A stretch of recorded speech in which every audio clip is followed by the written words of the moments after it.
Kwenye kaunti jirani ya Busia, wakulima wa miwa katika kaunti hii wameelezea kukabiliwa na changamoto si haba ambazo zinayumbisha kilimo hicho cha miwa, huku wakilaumu serikali ya kitaifa na bodi ya sukari nchini kwa kufumbia macho masaibu hayo. Wanalalamikia hali ya baadhi ya viwanda vya kutengeneza mbolea kuwalaghai kwa kupunguza uzani wa mifuko ya mbolea, umbali wa stoo za kusambaza mbolea hiyo, hali ambayo inawasababishia kugharamikia zaidi, huku sasa wakitaka afisi kuu ya bodi ya sukari nchini kuhamishwa hadi eneo la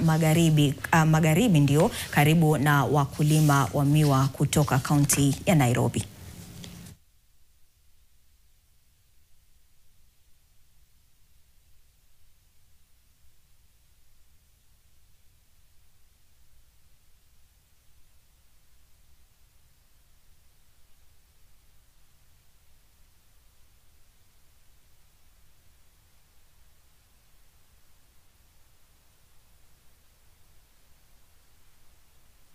Mtazamaji, na ndio tutakuwa mwisho wa taarifa zetu za NTV Mashinani na